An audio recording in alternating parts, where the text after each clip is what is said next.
প্রেম শব্দ আসলে মানুষের লক্ষ্য খেয়াল একটা নিকৃষ্ট দিক, একটা নিকৃষ্ট সম্পর্কের দিকে চলে যায়।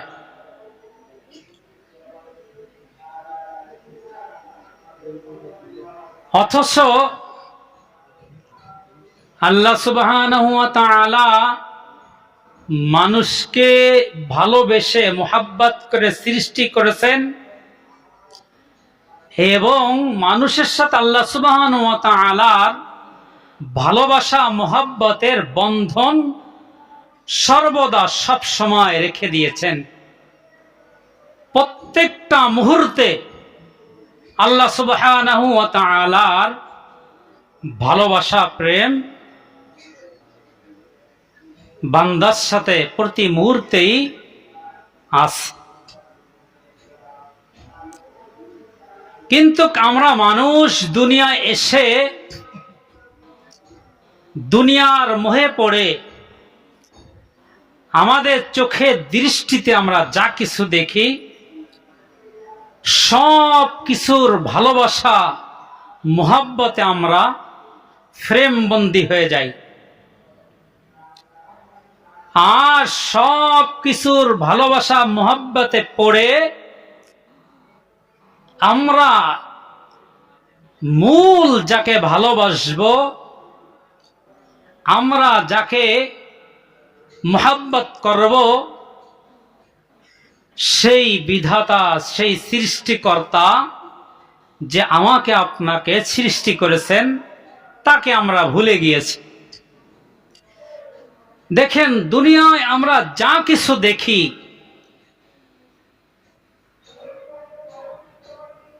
সব কিছুর প্রতি আমরা কিন্তু আকৃষ্ট হয়ে যাই।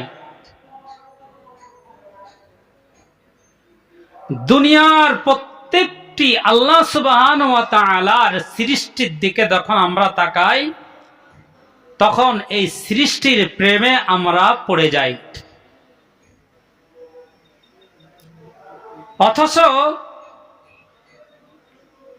আল্লাহ সুবহানাহু ওয়া তাআলার কোন সৃষ্টি মানুষের প্রেমে কিন্তু কখনোই পড়ে না।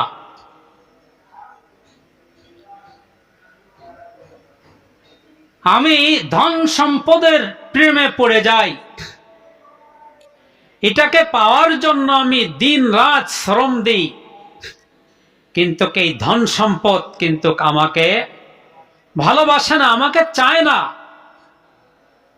এই ধন সম্পদ এটা কখনো চায় না যে আমি অমুকের ঘরে যে উঠি, আমি অমুকের বিল্ডিং এ যে উঠি, আমি অমুক এমপি মন্ত্রীর দাসত্ব করি, মালিকানার ঠিকাদারি করি। তাহলে ধন সম্পদ আমার আপনার প্রেমে পড়ে না, আমি ধন সম্পদের প্রেমে পড়ে যাই।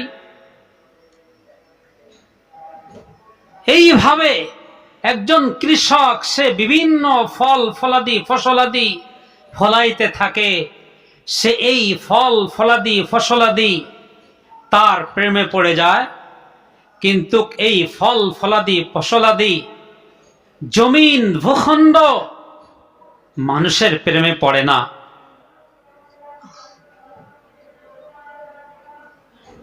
আপনি পশু পাখি লালন পালন করেন,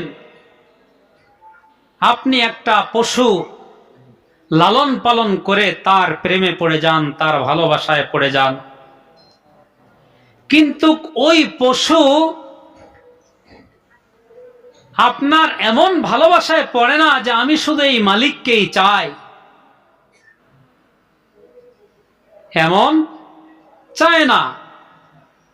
হয়তো দীর্ঘদিন আপনি তাকে পালতে পালতে আপনাকে তার দৃষ্টি থেকে চিনে জানে, কিন্তু সে কখনো এমন নয় যে আমি এই মালিকের মালিকানাধীন সব সময় থাকবো, এই প্রেমে পড়ে না।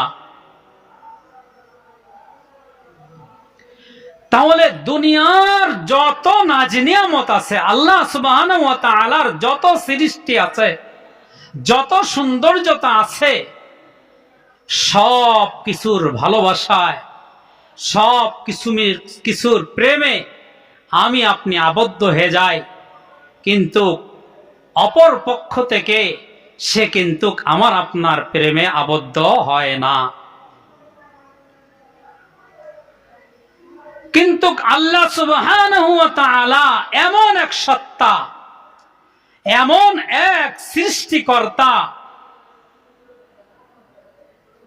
যে তিনি আমাকে আপনাকে মোহাব্বত করে ভালোবেসে দুনিয়ায় পাঠিয়েছেন।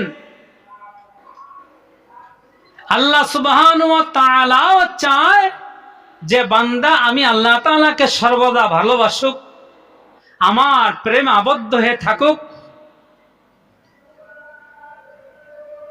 আর আমাকে আপনাকেও আল্লাহ সুবহানাহু ওয়া তাআলা এই হাইসিয়াত, এই সালাহিয়াত দিয়ে সৃষ্টি করেছেন যে আমি যদি সঠিক পথে থাকি, সঠিক বুঝে থাকি, আমার সৃষ্টিকর্তাকে যদি চিনে থাকি, আমার রবের যদি পরিচয় আমার মধ্যে থাকে, তাহলে আমিও সর্বদা আমার রবের প্রেমে মশগুল হয়ে থাকব, আবদ্ধ হয়ে থাকব।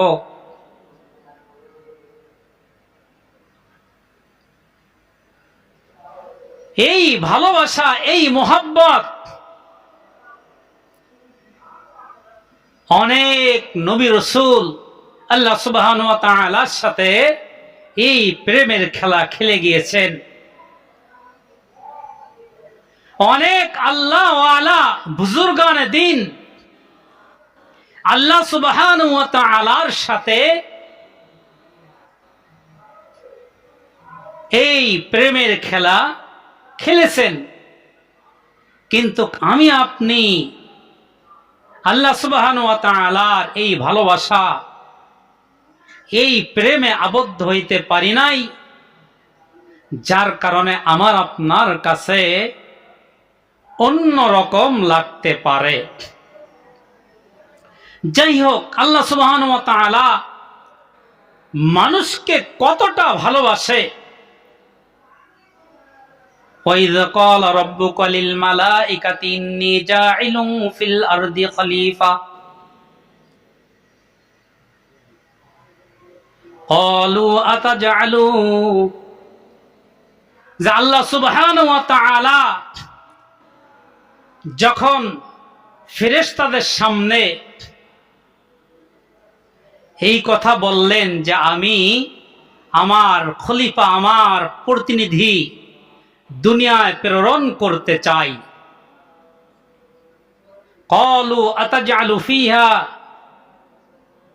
মান ইফসিদু ফিহা ওয়া ইয়াসফিকুদ দিমা,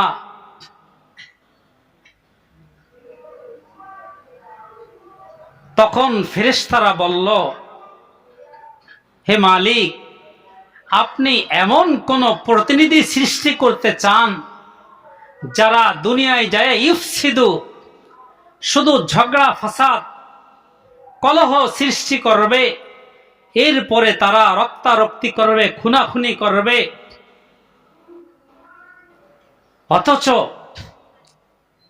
আপনার কৃতজ্ঞতা প্রকাশ করার জন্য, আপনার হামনাত প্রকাশ করার জন্য, আপনার দাসত্ব গোলামি করার জন্য তো আমরাই আছি।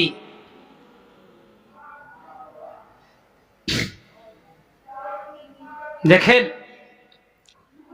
আল্লাহ সুবহানাহু ওয়া তাআলা যখন এই কথা বললেন যে আমি প্রতিনিধি সৃষ্টি করতে চাই, প্রতিনিধি কাকে বলে এটা আমরা সকলেই জানি। আমরা যখন কোনো মানুষকে কোনো দায়িত্ব দিয়ে কখনো কোথাও পাঠাই, তখন আমরা তাকে একটা কাজ বুঝিয়ে দিই যে আমি যাইতে পারলাম না, আমার এই কাজটা এইভাবে করবে। আল্লাহ সুবহানাহু ওয়া তাআলা মানুষকে প্রতিনিধি হিসেবে পাঠিয়েছেন যে তোমাদের কিছু দায়িত্ব দুনিয়ায় দিয়ে দিলাম, তোমরা এইগুলো করবে, এই কাজগুলো করবে, এই কাজগুলো করবে না। এটাই কি প্রতিনিধি। এখন ফেরেশতারা কিভাবে জানলো? তারা তো গায়েব জানে না যে মানুষ দুনিয়া এসে মারামারি কাটাকাটি করবে। কিভাবে জানলো? হয়তো আল্লাহ সুবহানাহু ওয়া তাআলা যে মানুষ দুনিয়ায় পাঠাবে, মানুষের সৃষ্টির পদার্থ কি? মিন তুরাবিন। হয়তো ফেরেশতারা জানতো আল্লাহ সুবহানাহু ওয়া তাআলা মানুষকে দুনিয়ায় পাঠাবেন মাটি দ্বারা সৃষ্টি করে। আর দুনিয়ায় মানুষের মধ্যে চারটি জিনিস ছাড়া মানুষ এক মুহূর্তের জন্য বেঁচে থাকতে পারবে না। চারটি জিনিস যে আমাকে মাটি দ্বারা আমার শরীরের মাংস হাড্ডি তৈরি হয়েছে, এই মাংস হাড্ডি ছাড়া আমার মধ্যে একটা তাপমাত্রা আছে, আগুন আছে। আমার শরীরের মধ্যে মাংস হাড্ডি ছাড়া পানি আছে। আমার শরীরের মধ্যে বাতাস আছে। এই চারটি জিনিস ছাড়া একজন মানুষ কোনোভাবেই বেঁচে থাকতে পারে না। আমি যদি আমার শরীর থেকে তাপমাত্রা বের হয়ে যায়, ঠান্ডা হয়ে যায়, মৃত্যুর কোলে ঢলে পড়ব। আমার যদি শরীর থেকে বাতাস, শ্বাস প্রশ্বাস শেষ হয়ে যায়, মৃত্যুর কোলে ঢলে পড়ব।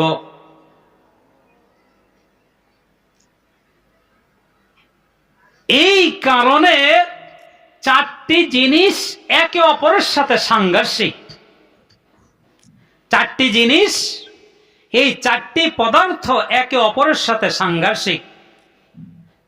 আগুনের সাথে পানি মেশে না, আগুনকে পানি মিটিয়ে দেয়, আবার আগুন পানিকে বাষ্প করে নিঃশেষ করে দেয়।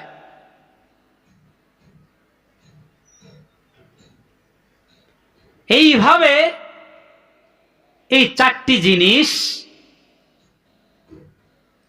একটা অপরের সাথে সাংঘর্ষিক। অতএব এই চার জিনিসের সমন্বয় গঠিত আরো অনেক পদার্থ আছে মানুষের শরীরের, সায়েন্স এবং ডাক্তারি মতে। হয়তো ফেরেশতারা মিন তুরাবিনের এই হাইসিয়াত বুঝে হয়তো বলেছিল মানুষ দুনিয়ায় গেলে তারা তাদের যেই কর্ম, এই কর্মটা ঠিক রাখতে পারবে না, তারা ভিন্ন কাজের মধ্যে লিপ্ত হয়ে যাবে। অথবা আল্লাহ সুবহানাহু ওয়া তাআলা যে প্রতিনিধি সৃষ্টি করতেছেন, এই প্রতিনিধির যে খায়সাত নফসানিয়াত কি হবে, হয়তো ফেরেশতারা এটা আগের থেকে জানিয়ে দেয়া হয়েছিল। যাই হোক, ফেরেশতারাই দ্বিমত করার কারণে আল্লাহ সুবহানাহু ওয়া তাআলা অসন্তুষ্টি হয়েছিলেন। আল্লাহ সুবহানাহু ওয়া তাআলার এই অসন্তুষ্টি ফেরেশতারা বুঝতে পেরে আল্লাহ তাআলাকে রাজি খুশি করানোর জন্য তারা আরশে আজিমের, তখন নিয়ম ছিল আরশে আজিমের চতুর্দিকে ফেরেশতারা কোনো ভুল করলে অথবা ফেরেশতাদের উপর আল্লাহ তাআলা গুসা হইলে তারা 7 বার তওয়াব করত। তাই ফেরেশতারা যখন আল্লাহ সুবহানাহু ওয়া তাআলার এই কথা শুনে এই কথা বললেন, আল্লাহ সুবহানাহু ওয়া তাআলা অসন্তুষ্ট হয়েছিলেন। দেখেন, এই অসন্তুষ্টির মূল কারণ কি? আমি আপনি স্বয়ং আল্লাহ পাক রব্বুল আলামিন ফেরেশতার সামনে আমাকে আপনাকে সৃষ্টি করার কথাটা বলার কারণে, তারা একটু ভিন্ন মত পোষণ করার কারণে আমার আপনার জন্য আল্লাহ সুবহানাহু ওয়া তাআলা ফেরেশতার প্রতি রাগান্বিত হলেন। তারা আল্লাহ সুবহানাহু ওয়া তাআলাকে খুশি করার জন্য আরশে আজিমের চতুর্পাশে 7 বার তওয়াব করেছিলেন। আল্লাহ সুবহানাহু ওয়া তাআলা ফেরেশতাদের উপর খুশি হয়ে গেছিলেন। সুবহানাল্লাহ। ক্বালু ইন্নী আ'লামু মা লা তা'লামুন, যে হে ফেরেশতারা,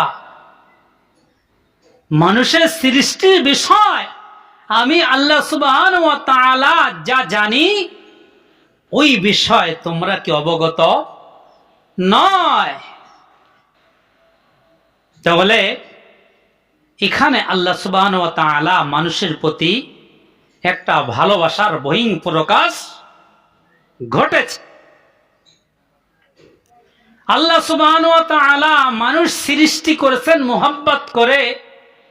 এর বিভিন্ন নমুনা আল্লাহ সুবহানাহু ওয়া তাআলা তার কালামুল্লাহ শরীফের মধ্যে বলেছেন। আল্লাহ সুবহানাহু ওয়া তাআলা সূরা ৩-এ কয়েকটি কসম খেয়ে বলেছেন, লাকাদ খালাকনাল ইনসানা ফি আহসানি তাকওয়িম, আমি মানুষকে অত্যন্ত সুন্দর করে সৃষ্টি করেছি। ফি আইয়ি সূরাতিন মা শাআ রাক্কাবাক, আমি মানুষকে সুসংগঠিত করে, সুসজ্জিত করে, সুঠাম দেহের অধিকারী করে, সুদর্শন করে, দৃষ্টিনন্দন করে আমি আল্লাহ সুবহানাহু ওয়া তাআলা মানুষকে সৃষ্টি করেছি। খুলিকাল ইনসানু দাঈফা, আমি মানুষকে দুর্বল করে সৃষ্টি করেছি তার উপকারার্থে। আল্লাহুল্লাযী খালাকাকুম মিন দু'ফিন সুম্মা জাআলা মিন বা'দি দু'ফিন কুওয়াতান সুম্মা জাআলা মিন বা'দি কুওয়াতিন দু'ফা ওয়া শাইবা, যে আমি আল্লাহ সুবহানাহু ওয়া তাআলা মানুষকে দুর্বল করে সৃষ্টি করেছি, এরপরে আমি আল্লাহ সুবহানাহু ওয়া তাআলা তার শরীরের মধ্যে শক্তি সঞ্চার করেছি, শক্তিশালী করেছি। আবার আমি আল্লাহ সুবহানাহু ওয়া তাআলা তাকে বার্ধক্যে উপনীত করেছি। কিসের কারণে? ভালোবাসার কারণে, মোহাব্বতের কারণে। আল্লাহ সুবহানাহু ওয়া তাআলা সূরা শামসের মধ্যে প্রায় 14টি জিনিসের কসম খেয়ে বলেছেন, ফাআলহামাহা ফুজুরাহা ওয়া তাকওয়াহা, আমি মানুষকে ভালো এবং মন্দের জ্ঞান দিয়ে সৃষ্টি করেছি। ক্বাদ আফলাহা মান যাক্কাহা, যাতে করে তার এই আত্মাকে, তার হৃদয়কে, তার কল্পকে পরিষ্কার পরিচ্ছন্ন রাখতে পারে, গুনাহ থেকে মাহফুজ রাখতে পারে। আল্লাহ সুবহানাহু ওয়া তাআলা এইভাবে মানুষকে অত্যন্ত মোহাব্বত করে সৃষ্টি করেছেন। হাদিসের দিকে যদি তাকাই, আল্লাহ রাসূল বলেছেন যে কোন মানুষ যখন গুনাহ করার ইচ্ছা পোষণ করে, আল্লাহ তাআলার পক্ষ থেকে নিষেধাজ্ঞা আসে, হে আমার ফেরেশতারা, আমার বান্দার নামে কি করো না, গুনাহ লেখো না। আবার সে গুনাহ করার ইচ্ছা পোষণ করে ওই গুনাহকে পরিত্যাগ করছে, আল্লাহ সুবহানাহু ওয়া তাআলা নির্দেশ দেন, হে আমার ফেরেশতারা, আমার বান্দার নামে একটা নেকি লিখে দাও। সুবহানাল্লাহ। এটা কি ভালোবাসার বহিঃপ্রকাশ? বান্দা যখন ভালো কাজের নিয়ত করে, আল্লাহ সুবহানাহু ওয়া তাআলা নির্দেশ দেন, আমার বান্দার নামে একটা সওয়াব লিখে দাও। সুবহানাল্লাহ।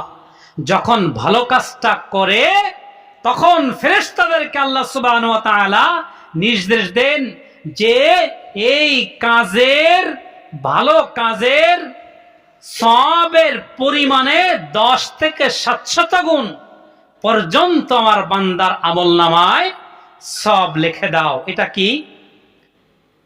আল্লাহ সুবহানাহু ওয়া তাআলার যে ভালোবাসা বান্দার সাথে, আমার আপনার সাথে, মানুষের সাথে, এর বহিঃপ্রকাশ। হাদিসের মধ্যে আসছে আল্লাহ সুবহানাহু ওয়া তাআলা এই ভালোবাসা, প্রেম, মোহাব্বত এর 100 ভাগের 99 ভাগ আল্লাহ সুবহানাহু ওয়া তাআলার কাছে রেখে দিয়েছেন। আল্লাহ সুবহানাহু ওয়া তাআলার কাছে রেখে দিয়েছেন। 1 ভাগ দিয়ে আল্লাহ সুবহানাহু ওয়া তাআলা সারা পৃথিবীর আদম আলাইহিস সালাতু ওয়াস সালাম থেকে কিয়ামতের আগ পর্যন্ত যেই জীবন দুনিয়ায় বাকি থাকবে সবার মধ্যে 1% মোহাব্বত দিয়ে সৃষ্টি করেছেন। এই 1% মোহাব্বতের জন্য সিংহ তার বাচ্চাকে তার বুকের দুধ খাওয়ায়, বাঘ তার শাবককে বুকের দুধ খাওয়ায়। প্রত্যেকটা সৃষ্টি তার বাচ্চাকে বড় করার জন্য, শত্রুর থেকে বাঁচানোর জন্য তাকে কি করে? নিরাপত্তা দিয়ে বড় করতে থাকে।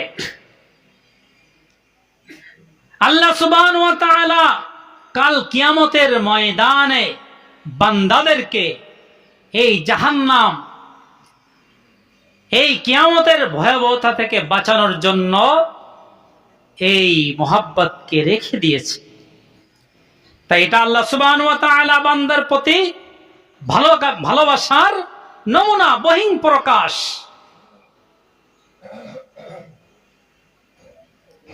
নূহ আলাইহিস সালাতু ওয়াস সালাম তার উম্মতদেরকে 900 বছর পর্যন্ত অথবা 950 বছর পর্যন্ত দাওয়াত দিয়েছে যে তোমরা এক আল্লাহর প্রতি ঈমান আনো, এক আল্লাহর প্রতি বিশ্বাস আনো। আল্লাহ সুবহানাহু ওয়া তাআলা আমার প্রতি যে কিতাব দিয়েছেন এই কিতাব অনুযায়ী তোমরা জীবন যাপন করো। কিন্তু নূহ আলাইহিস সালাতু ওয়াস সালামের উম্মত তারা নূহ আলাইহিস সালাতু ওয়াস সালামের আহ্বানে সাড়া দেন নাই, বরং এতটা কষ্ট দিয়েছেন, এত নির্যাতন করেছেন যে এই কষ্টে আল্লাহ সুবহানাহু ওয়া তাআলার রিসালাতের দায়িত্ব পালন করতে গিয়ে নূহ আলাইহিস সালাতু ওয়াস সালাম তার স্বজাতির কাছে এত নির্যাতিত হয়েছেন যে তিনি কাঁদতে কাঁদতে তার চোখে ঘা হয়ে গিয়েছিল। আর এই জন্য আল্লাহ সুবহানাহু ওয়া তাআলা নূহ আলাইহিস সালাতু ওয়াস সালামকে ডাকতেন ইয়া নূহ, অর্থাৎ ও আমার কান্দনি, ও আমার।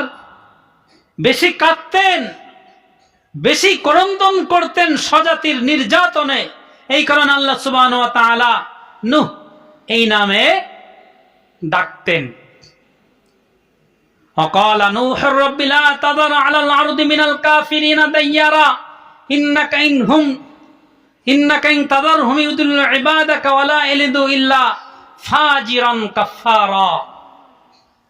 পরিশেষে আর সহ্য করতে না পেরে আল্লাহ সুবহানাহু ওয়া তাআলার দরবারে আবেদন করলেন, হে আল্লাহ, হে মালিক, হে রব্বে কারীম, আর কত নির্যাতন সহ্য করব? আর কত সময় অতিবাহিত হলে এই জাতি আমার কথা শুনবে, আপনার প্রতি বিশ্বাস স্থাপন করবে? এরা তো ঈমান আনেই না, এরা তো আমার কথা শুনেই না, বরং এদের ঔরস জাত থেকে পরবর্তী যে জেনারেশন আসে তারাও একই পথের পথিক। ও মালিক, এই জাতিকে তুমি ধ্বংস করে দাও, এই জাতিকে তুমি ধ্বংস করে দাও। তা আল্লাহ সুবহানাহু ওয়া তাআলা এই মানুষ জাতিকে, আদম সন্তানকে কতটা মোহাব্বত করেন, কতটা ভালোবাসেন, এটা পরীক্ষা করার জন্য, নূহ আলাইহিস সালাতু ওয়াস সালামকে বোঝানোর জন্য এবং কিয়ামত পর্যন্ত আনেওয়ালা মানুষদেরকে বোঝানোর জন্য একটা ওয়াকিয়া সৃষ্টি করলেন, একটা ঘটনা ঘটাইলেন। নূহ আলাইহিস সালামকে নির্দেশ দিলেন, হে আমার দোস্ত, তুমি কিছু মাটির হাড়ি তৈরি করো। নূহ আলাইহিস সালাম মাটির হাড়ি তৈরি করলেন, শুকাইলেন। আল্লাহ সুবহানাহু ওয়া তাআলা রং করতে বললেন, রং করলেন সুন্দর করে। এগুলো নূহ আলাইহিস সালাম মনের মতো করে সাজাইলেন। এবার আল্লাহ সুবহানাহু ওয়া তাআলা নূহ আলাইহিস সালামকে হুকুম দিলেন, হে আমার দোস্ত, তুমি এগুলাকে ভেঙে ফেলো। তুমি যেটা তৈরি করেছো এর একটা একটা করে সবগুলো ভেঙে ফেলো। আর নূহ আলাইহিস সালাম নিজের হাতে তৈরি করছেন। এটা দেখতে খুব দৃষ্টানন্দন সুন্দর লাগতেছে। আল্লাহ সুবহানাহু ওয়া তাআলা তার মধ্যে আরো এর প্রতি ভালোবাসা মুহাব্বত সৃষ্টি করে দিয়েছেন। এখন ভাঙতে ইতস্ত বোধ করতেছে, ভাঙতে চাইতেছেন না। আল্লাহ সুবহানাহু ওয়া তাআলা বুঝলেন, বুঝে বললেন, হে নূহ, তুমি সামান্য মাটি ধারা কয়েকটা হাড়ি তৈরি করে একটু রং করে এটার প্রতি তোমার যদি এত ভালোবাসা মুহাব্বত জন্মে যায়, সৃষ্টি হয়ে যায়, এত প্রেম সৃষ্টি হয়ে যায় মৃত জিনিসের প্রতি, তাহলে আমি আল্লাহ সুবহানাহু ওয়া তাআলা যে আদম সন্তান সৃষ্টি করেছি, আদমকে সৃষ্টি করেছি, আমি কতটা মুহাব্বত করে সৃষ্টি করেছি, অনুরূপ ভাবে এই জাতিকে ধ্বংস করতে আমারও মায়া লাগে। কিন্তু হাবিব, আপনি দোয়া করেছেন, দোয়া তো কবুল হয়েই গেছে। আল্লাহ সুবহানাহু ওয়া তাআলা এই পিলাবন দিয়ে নূহ আলাইহিস সালামের জাতিকে শেষ করে দিলে। মূল কথা যেটা আমরা বুঝাইতে চেয়েছি যে আল্লাহ সুবহানাহু ওয়া তাআলা আমাকে আপনাকে কতটা মুহাব্বত করে, কতটা ভালোবাসে। যেই আল্লাহ আমাকে আপনাকে সৃষ্টি করলেন, সৃষ্টি করে তিনি রিজিকের ব্যবস্থা করলেন, রোগ দিয়ে শিফার ব্যবস্থা করলেন, সমস্যা দিয়ে সমস্যা থেকে পরিত্রাণের ব্যবস্থা করলেন, সব কিছু আল্লাহ সুবহানাহু ওয়া তাআলা করলেন। এরপরে সেই আল্লাহ, সেই রব্বে কারিম যদি আমার আপনার প্রতি যদি এত ভালোবাসা থাকে, তাহলে সেই রব্বে কারিম আল্লাহ সুবহানাহু ওয়া তাআলাকে আমাকে আপনাকে কতটা ভালোবাসা দরকার ছিল, কতটা প্রেমের বন্ধনে আল্লাহ তাআলার সাথে প্রেম বন্ধনে আবদ্ধ দরকার ছিল। সিবগাতাল্লাহ, সিবগাতাল্লাহ, যে তোমরা আল্লাহর রঙে রঞ্জিত হও, অর্থাৎ আল্লাহর প্রেমে প্রেমিক হও। কিন্তু এই প্রেম ভালোবাসাটা আমাদের একটা নোংরা সিস্টেমের মধ্যে আবদ্ধ হয়ে গেছে। অথচ মূল ভালোবাসা, মূল প্রেমের বন্ধন থাকা দরকার ছিল আল্লাহ পাক রব্বুল আলামিনের সাথে। আল্লাহ সুবহানাহু ওয়া তাআলা আরো কত মুহাব্বত করেন। আলা ইন্না আবদি জন্নি, যে আল্লাহ সুবহানাহু ওয়া তাআলা বলেছেন, বান্দা যখন আমাকে স্মরণ করে, আমি আল্লাহ তাআলা বান্দাকে স্মরণ করি। বান্দা যখন একা একা আমি আল্লাহকে স্মরণ করে, আমি আল্লাহ তাআলা একা একা বান্দাকে স্মরণ করি। বান্দা যখন কোন মজলিসে আমি আল্লাহ তাআলাকে স্মরণ করে, তার থেকে উত্তম মজলিসে আমি আল্লাহ সুবহানাহু ওয়া তাআলা তাকে নিয়ে তাদেরকে নিয়ে আলোচনা করি। এটা কি ভালোবাসার বহিঃপ্রকাশ।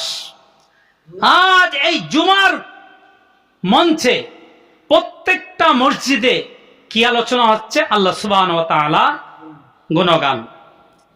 আল্লাহ সুবহানাহু ওয়া তাআলা সরাসরি লাইভ হচ্ছে, সম্প্রচার হচ্ছে। দেখেন না, এরকম হয় না? আজকে এই খবর সকল চ্যানেলে কি হবে? সম্প্রচার হবে। আল্লাহ সুবহানাহু ওয়া তাআলার এই সিস্টেম উত্তম মজলিসে সম্প্রচারিত হচ্ছে একযোগে। এটা কি ভালোবাসার বহিঃপ্রকাশ।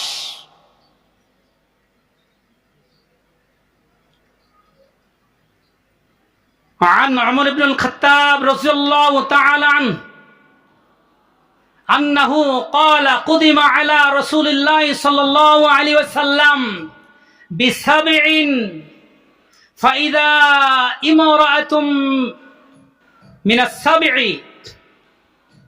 إذا وجدت صبيا في السبع فأخذه فألصقته ببطنها وأرضعته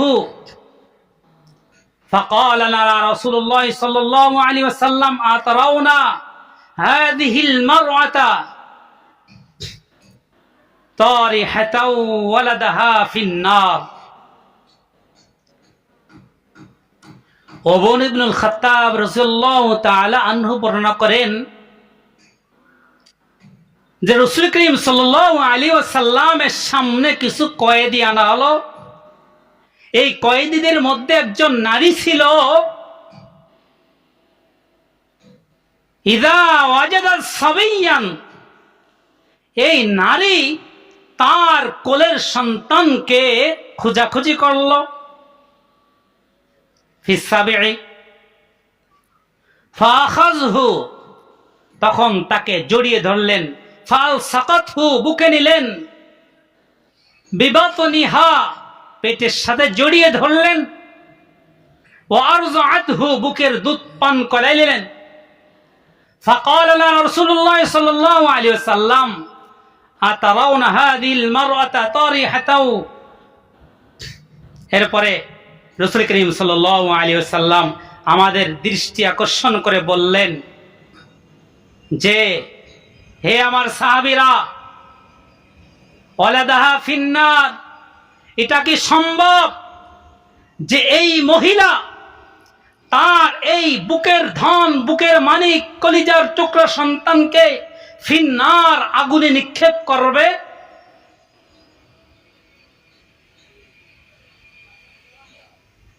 কুলনা লা ওয়াল্লাহি, সাহাবা একরাম বললেন, ইয়া রাসূলুল্লাহ, আল্লাহর কসম, এটা কখনোই সম্ভব নয়। এটা কখনোই সম্ভব নয় যে মা তার সন্তানকে জাহান্নামের মধ্যে, আগুনের মধ্যে কি করবে? নিক্ষেপ করবে। ফাকাল রাসূলুল্লাহ সাল্লাল্লাহু আলাইহি ওয়াসাল্লাম আল্লাহু আরহামু বিইবাদিহি মিন হাযিহি বিওয়ালাদিহা। রাসূল করিম সাল্লাল্লাহু আলাইহি ওয়াসাল্লাম বললেন, হে আমার ফেরেশতারা, আল্লাহ পাক রব্বুল আলামিন আল্লাহু আরহামু বিইবাদিহি মিন হাযিহি বিওয়ালাদিহি। একজন মা তার সন্তানকে যতটা ভালোবাসে, একটা মা তার সন্তানকে যতটা মোহাব্বত করে, আল্লাহ পাক রব্বুল আলামিন তার থেকে বেশি তার বান্দাদেরকে মোহাব্বত করে। সুবহানাল্লাহ। বলেন তো, যেই আল্লাহ আমাকে আপনাকে এত মোহাব্বত করে, আমরা সেই আল্লাহকে কি করতেছি? সেই আল্লাহর আদেশকে কতটুকু মানতেছি? সেই আল্লাহর নিষেধকে কতটুকু মানতেছি? অথচ মানার মধ্যে আমারই কামিয়াবি, না মানার মধ্যে আমারই কামিয়াবি। সারা জাহানের, সারা পৃথিবীর সমস্ত সৃষ্টিও যদি বলে আল্লাহকে অস্বীকার করে, এটা আল্লাহ পাক রব্বুল আলামিনের কোনো কিছু আসে যায় না। তাই সেই আল্লাহ পাক রব্বুল আলামিন যিনি আমাকে জীবন দিলেন, সব কিছুর ব্যবস্থা করলেন, সেই আল্লাহর আদেশকে আমরা ভুলে গিয়েছি, সেই আল্লাহর মোহাব্বতকে ভুলে গিয়েছি, সেই আল্লাহর ভালোবাসাকে ভুলে গিয়েছি। আমাদের ভালোবাসা হয়ে গেছে অন্যরকম। নাউজুবিল্লাহ। এর জবাবদিহিতা আমাকে আপনাকে অবশ্যই করতে হবে। এই জন্য ভালোবাসার মূল স্থান, মূল ঠিকানা, মূল স্থানকে আল্লাহ পাক রব্বুল আলামিন তার সাথে ভালোবাসা সৃষ্টি করতে হবে আল্লাহ সুবহানাহু ওয়া তাআলার সাথে। আল্লাহ সুবহানাহু ওয়া তাআলা আমাকে আপনাকে সবাইকে আল্লাহ পাক রব্বুল আলামিন যেইভাবে আমাদেরকে মহব্বত করেন, ভালোবাসেন, আমরাও আল্লাহ সুবহানাহু ওয়া তাআলাকে সমান তালে সমানভাবে মহব্বত করতে পারি। আল্লাহ সুবহানাহু ওয়া তাআলা এই তৌফিক দান করুক। ওয়া আখিরি দাওয়ানা আনিল হামদুলিল্লাহি রাব্বিল আলামিন।